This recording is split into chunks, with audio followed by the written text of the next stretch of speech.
Hey, welcome back to Milton Daily Homes. Chuck here. We have a list of 15 homes. Same thing as yesterday. I'm not really super enthused, but I'll give you some thoughts. And there is a street called Charlton Way, which you gotta love that. Okay, so first one up is the sixth one in the list on Duncan Lane, 589.7, and we're looking at 1801 square feet. It is an end unit. And it is 3 bedrooms. I like at this size, if there is an option, I don't remember the floor plans for this, but if you can do a 4-bedroom, the 4-bedroom townhouses are extremely desirable because they're cheaper than semis, they're cheaper than detached, and oftentimes for people who need 4 bedrooms, they can really open up this nice little niche. Inside, it looks like it's in decent shape. You've got your crown moldings. I'm not a big fan of pot lights, and when I am, I don't like to see all the silver because then it looks like little kind of dimples in the ceiling. I like for them to blend in if they're going to be there. But California shutters, they've definitely spent the money in here too. So for this size of townhouse, I mean, I would say that they're probably in a pretty good range. We see 1,1600 square foot townhouses with finished basements that can get up around this price point. So there you go. Nice looking home. Custom light fixtures, which is good. And the one thing about this location that I'm not a big fan of, there's Duncan Lane and there is the train tracks. And I've actually had a client who lost their dog on those train tracks. As the story goes, and I wasn't firsthand witness to this because I didn't buy in the area, obviously, but as the story goes, the builder promised that they were going to do the sloping hill with a fence on top. It's called a berm, and it helps with noise dampening and obviously with safety too. And at the last minute, there was some kind of engineer report where they didn't have to do that anymore, and instead gave people, I think, some free appliances. Or I don't know the details, so don't quote me on that. But either way, what you see right in front of your house is a train, and I don't know if I'd be okay with that.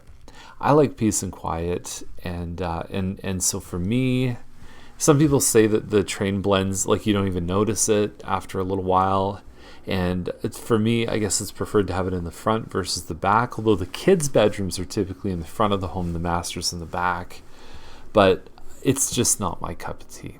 Now, these back splits are really interesting homes because you can get a separate entrance going from your garage directly down to the basement. They're deceivingly large. They're actually really, really big homes. Even here, I've seen some people kind of cut a staircase this way, and then you've got another one up here. I've seen even 3 units being built from this kind of structure and layout. So there's lots of ways to configure it.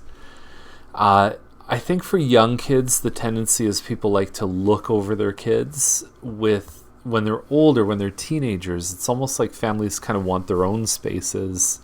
And this one, I think, lends itself a little bit more to that use, is that there's a lot of rooms that are on different levels and different zones. The kitchen actually looks really nice, much nicer than most of the homes like this one that have been selling lately. I think there's one on Cox that went for like $620 or $630, and to me this one looks a lot better. So this one looks pretty good. I like it. And they've done furnace, air conditioning is 2014, the roof is 2010, so that should give you, a roof should give you about 15 years, and your furnace and AC should give you about the same.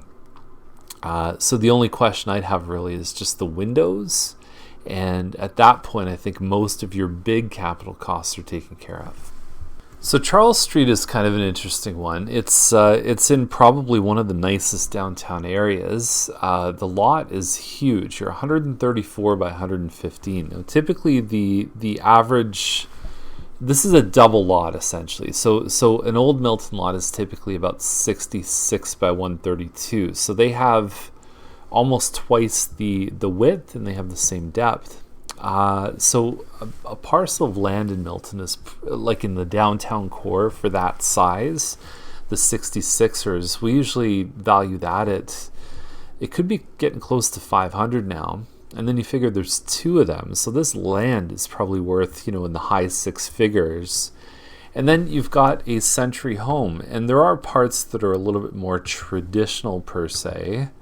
But I also think that the value in having these big, thick baseboards and this nice, beautiful trim here is pretty high. Like, the house is worth something. It's certainly not a knockdown. They've done some nice finishes in the kitchen here. And the staircase, just things that you don't find with today's construction. And there's 4 bedrooms, but if you look, that might be the office. I don't know. There's one that's 6.43 wide, which I'm probably 6.43 tall. And there are some other shots of the gardens too. I think the last listing had a virtual tour link. And I think it's really cool. I love the curb appeal. Love the red brick with the black accent. It's lovely.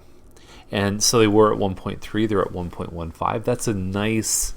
That's a nice decrease that can kind of get momentum back. Because if you're at like 1.3 and you knock it down to like 1.27 or something like that, like most people probably would have made you an offer at that point. So I think the purpose of a price adjustment is to make like this whole new introduction to the market. And I think when you drop by 150, which is, that was the phone, which is, what's that, 5% of the list price, that's significant, and that'll really get the juices going. So that's the list. You've got one on 14th Side Road, which is just up on the escarpment, which is $3 million. Highly encourage you to go look at that virtual tour. They've got kind of a walkthrough as if you're playing, like a first-person shooter, like GoldenEye or something. And it's lovely. It's really nice. But what I always say with homes, when you reach a certain point in terms of square footage and features, the MLS is no longer the right tool to showcase it, because we have like 20 pictures and we have like 400 characters to talk about something that's worth that kind of value. It doesn't work. It kind of doesn't scale right. So anyway, that's the episode. I hope you enjoyed it. We'll see you back here tomorrow with more Milton Daily Homes for a nice Friday episode.